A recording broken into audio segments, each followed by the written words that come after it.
Marco Antonio Flores Figueroa, de 67 años, desde Baviera, Alemania. La noticia en todos los periódicos el día de hoy, aquí en Alemania, es la salida forzada del presidente de Perú por el asunto de Odebrecht. Aquí en Alemania hemos tenido ya 2 destituciones. En el mandato pasado, un funcionario se benefició con un crédito para sacar su casita y va para afuera.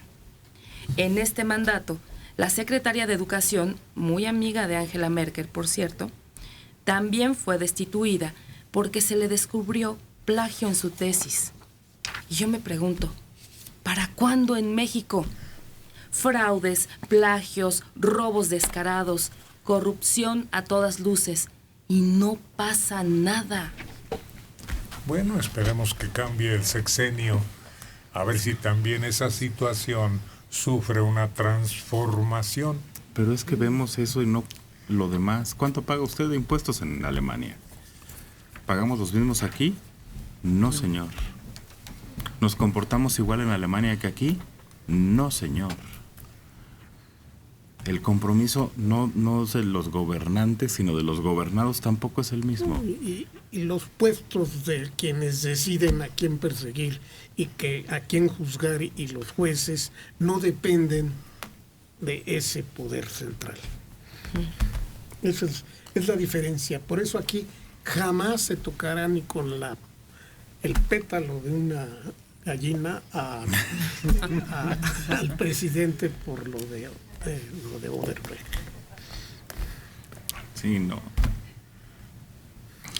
Los funcionarios allá le tienen tanto temor a las contralorías que supe de uno que le preguntó si con el coche oficial que se debe de usar para ir y regresar del trabajo a la casa podía pasar a dejar a su hijo a la escuela, que si eso es el utilizar la gasolina y el coche oficial para pasar a dejar a su hijo constituye un peculado o no. A ese grado de temor le tienen. Y hubo otro funcionario que usó un avión oficial, descendió a un aeropuerto para saludar a alguien, para un asunto personal, lo volvió a tomar para el asunto oficial y le fincaron responsabilidades calculando el gasavión que había gastado en desviar y bajar a ese lugar y volver a subir.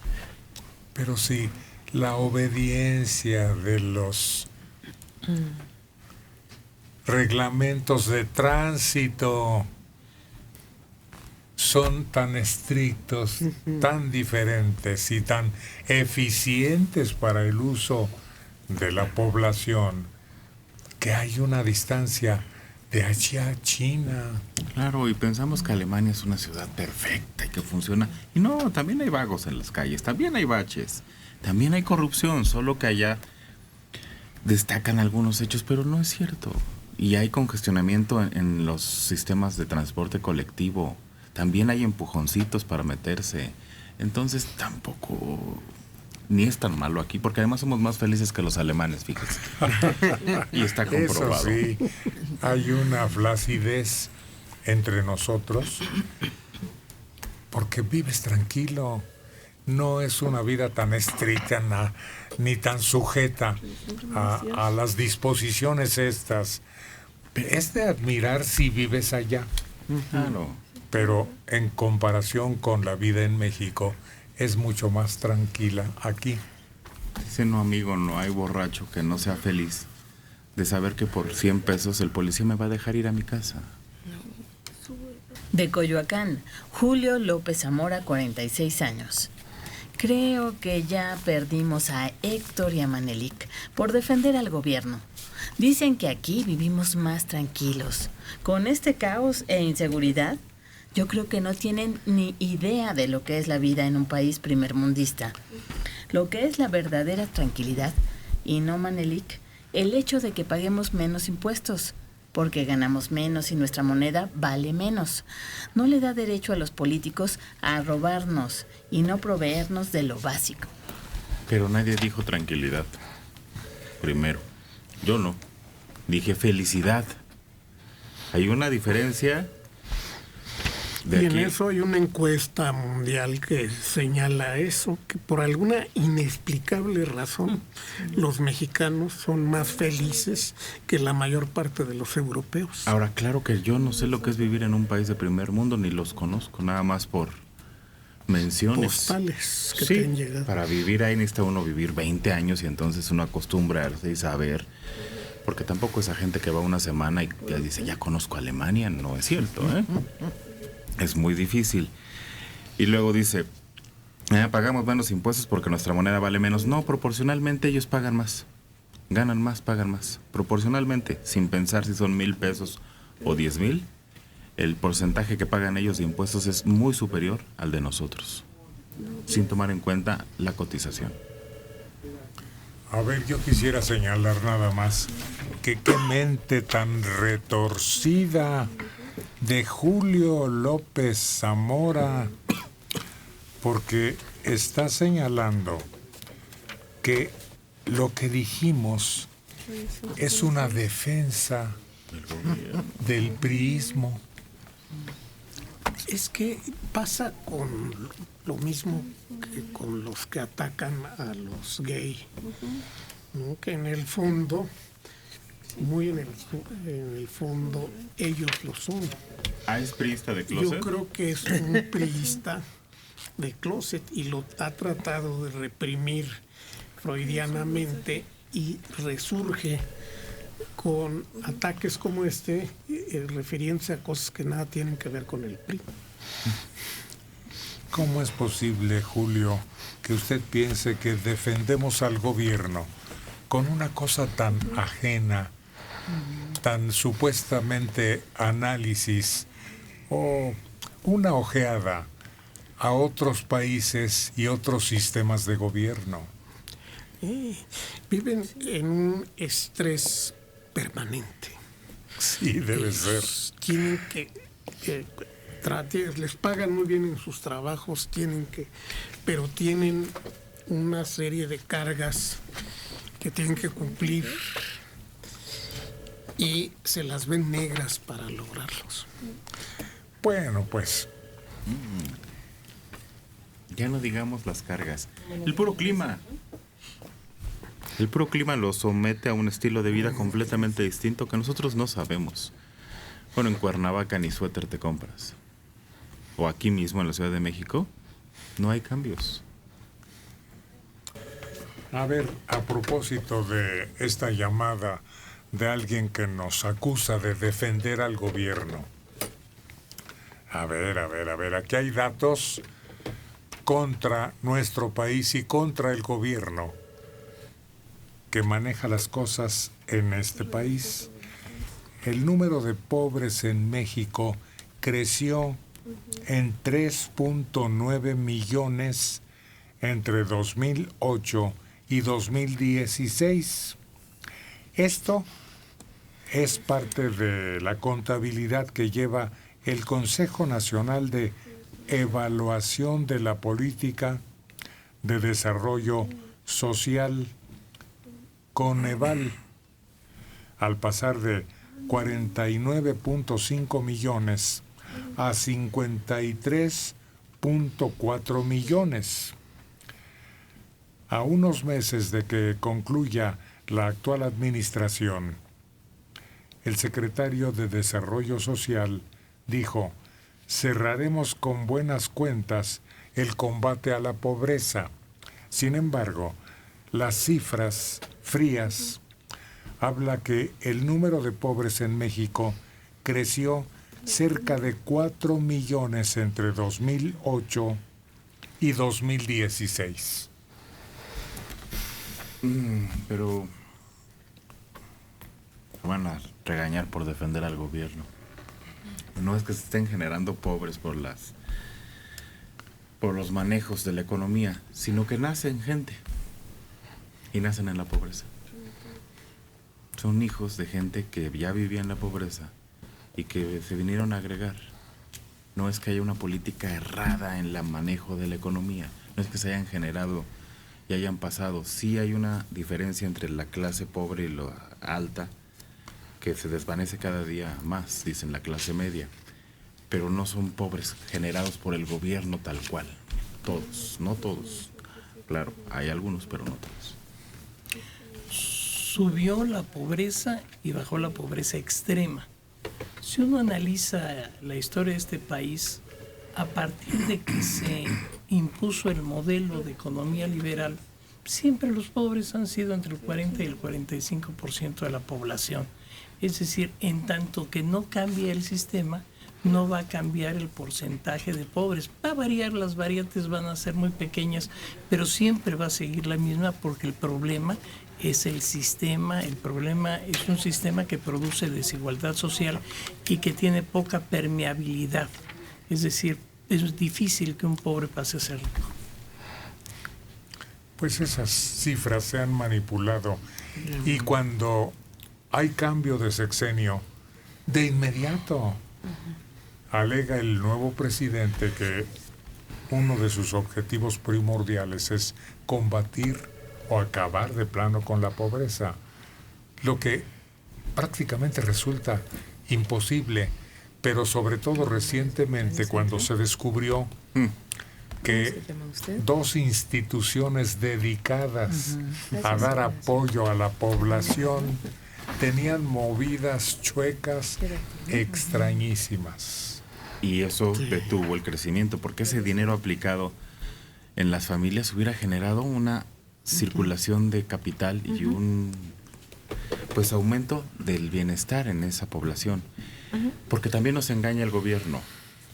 Nos hizo un truco feo y espantoso y nos dijo, ay, hay tantos pobres en ciertos estados. Entonces fue y les hizo piso de cemento. Y ya los quita de pobreza. Porque como ya tienen en un cuarto piso de cemento, ya no son los pobres paupérrimos, sino ya son los pobres con piso de cemento. Nos engañaron poniendo cemento un costal a cada uno, pero no dándoles de comer, ni trabajo, ni educación. Pues son los parámetros absurdos que utilizan para medir precisamente el bienestar de las familias y la pobreza o la capacidad de adquirir. Por eso, en lugar de darles dinero, en muchos casos Edesol da bienes. Repartió máquinas de coser en gran parte del país. Y en algún momento a alguien se le ocurrió que si les estaban dando máquinas de coser, pues que les enseñaran a coser. Bueno, Eso era básico. Pero ahí ya no había dinero para pagar maestras de costura. Y mandaron a un equipo de personas para enseñar y luego las dejaron colgadas por la zona de Nayarit, de Sinaloa, de Zacatecas, allá colgadas sin recibir dinero y en poblaciones alejadas, y cada una se tuvo que regresar a su lugar de origen, que casi todas eran del DF. pero yo creo que está bien, es que dar una máquina de coser es distinto a dar un piso de cemento. Sí, claro. Y a otras cuestiones es generar el empleo. Nosotros no lo entendemos, pero un hacha, una pala, una estufa para ellos significa un adelanto de bienestar muy importante. Muchas gracias. No, al grado que caímos en el engaño que el INEGI cambió la manera de encuestar para darnos otras cifras. De 58 años, María Elena Marín González de Azcapotzalco. Una persona del público en radio comentó: a los pobres los volvió miserables y a los miserables los borró el gobierno. Esto lo dijeron en Radio Red. Hay un fenómeno curioso que ocurrió recientemente en México. Radio Centro, buenos días. La víctima fue la clase media, Así es. ¿Cómo se llama? pero ¿Quién es natural prácticamente lo que vino a disminuir ¿Dónde está? los que componían ese sector. Claro, porque al presentarse una mayor desigualdad en el ingreso, la parte más afectada es la clase media. Y no solo aquí, también en Estados Unidos, la clase media es una especie en extinción. Gracias. O en súper ricos, o gente que vive abajo del nivel de la pobreza. Ese debería de ser un mejor índice que el control de la inflación, por ejemplo, para mesurar la efectividad de un gobierno. ¿Qué cantidad, qué porcentaje es clase media? Con eso deberíamos de venir realmente a un gobierno y no con inflación y con otras cosas. Son distractores totales. Entre más clase media es más efectivo el gobierno. Pero aquí hay otro fenómeno también, el de los que no tienen patrón y ejercen alguna función comercial. Los vendedores ambulantes principalmente, que son una verdadera parvada. A donde quiera que vayas, encuentras prácticamente mercados de esa naturaleza. Que es el grueso de la población. Los ingresos mayoritarios vienen por el comercio informal. Y además, engañamos. Engañamos al INEGI y engañamos al gobierno porque decimos, no, yo soy re pobre. Y abres la puerta de la vivienda, así sea de interés social, y tiene una tele de 70 pulgadas. No, es que yo nunca como carne. Y no es cierto, el mexicano come carne por lo menos 3 veces a la semana. También debería romper todas esas mañas que tenemos nosotros, que a veces es por inseguridad. No, yo no voy a decir que tengo coche, yo no voy a decir que tengo reloj, yo no voy a decir que tengo nada, para que no me asalten. Pero también somos mañosos, un poco taimados. Y por eso no hemos logrado el punto medio entre saber exactamente cuánto tenemos y a dónde vamos. Y necesitamos grabar el ingreso para entrar en control. Hay detalles que son espejismos. O sea, puedes ver familias que realmente viven con muchas limitaciones y sí pueden tener una televisión muy grande o el estéreo último modelo, pero son muchas familias que viven endeudados, que se dedican a sacar todo a crédito y que tienen deudas que van de 5 a 20 años, ¿no? Que están pagando por semana o por mes. Entonces, como que no hay que dejarnos llevar mucho por ese tipo de detalles porque son relativos. O sea, realmente tu poder adquisitivo ha disminuido, por lo menos en el general de la población. Y eso es muy cierto. Entonces es cierto que esta clase media se está haciendo más delgada, la clase pobre se va agrandando y los ricos son contados, pero son muy, muy ricos. Pero el acceso al crédito es un beneficio. Si ya accediste al crédito, es un beneficio y subiste de clase y tienes un satisfactor que no te merecerías de otra manera. Hay un amigo que me dio risa porque dice, vengo a pagar la letra de la cuna. Y le dice el vendedor, ¿y cómo está el bebé? El bebé soy yo. ¿Por qué? ¿Cómo? Porque si Tantos años te dicen, páguelo semanalmente con 15 pesos, nada más que lo pagas en 525 semanas. Toda la vida vas pagando. Pero el crédito se utiliza y el crédito funciona y aquí en México, pues en Estados Unidos eso mueve la economía. Ya cuando accedes al crédito quiere decir que hay un beneficio económico. Ni hablar. Pero lo que acaba de decir Manelik es muy importante. Si el dinero que maneja la sociedad es a través de economía informal, quiere decir que nosotros, por ejemplo, en la iniciativa privada, no paga impuestos a través de una infinidad de deducciones. El grueso de la población de los trabajadores es al que les quitan los impuestos. Entonces la iniciativa privada no se merece no pagar esos impuestos porque el pretexto por el que no los paga es porque nos va a dar trabajo a todos. Si el trabajo no lo da la iniciativa privada, lo da la economía informal, pues entonces que pague los impuestos siquiera, ¿no? Hay otro factor que no hemos tomado en cuenta y que sí significa ríos de dinero, el narcotráfico. Claro. Sí. Aquí lo hemos dicho, nada más que alguien lo negó, pero quien niegue que el narcotráfico da trabajo y desarrollo social en muchos estados, está perdiendo la brújula. No lo podemos quitar. Es casi tan importante como las remesas, que también no hemos tomado en cuenta de Estados Unidos, que son inyección, es como oxígeno a este sistema vital, porque lo activa inmediatamente. Por alusión, como dicen los diputados. El hecho de que perciban dinero no quiere decir que lo repartan. La naturaleza humana concentra el dinero, aún en personas lícitas. Por ejemplo, un día le preguntaron al dueño de Nike hasta cuánto quisiera él ganar y se quedó callado. Es decir, todos los hombres tenderemos siempre a acumular. Pero el daño que causa el narcotráfico al turismo, a las comunicaciones, a la salud, etcétera, produce mucho más gastos que lo que pueda producir el narcotráfico. Sale carísimo ese negocio. Bueno, pues todos esos factores intervienen en un análisis así rápido, superficial. Sí, pero por ejemplo las remesas no se pueden negar que aportan a la economía porque se gastan, no se atesoran. Es que es líquido, es igual que el del narco, es líquido, es dinero. Se gastan de inmediato. No son bonos, no son trámites, es un billete corriendo de mano en mano. Y un factor más que no hay que olvidar porque resulta muy importante, que en México no existe la costumbre del ahorro, la disciplina del ahorro, porque te urge gastar antes de que aquello te resulte más caro. Bueno, es que nos la han borrado a la mala. En el momento en que ahorrar no te conviene, porque te van a dar intereses Si te dan. despreciables, así. Entonces, a ti siempre te convendrá, si te llega un dinero, gastártelo en algo. Porque si lo ahorras, mañana ya no vas a poder comprar eso. Pero convertirlo en bienes, Sí, en no es bienes. gastártelo, lo conviertes en bienes para ti y para tu familia. Entonces, no, entonces estamos ahorrando. Lo que pasa es que no podemos ahorrar en un banco que nos da intereses por debajo de la inflación, porque entonces no estamos ahorrando, estamos perdiendo.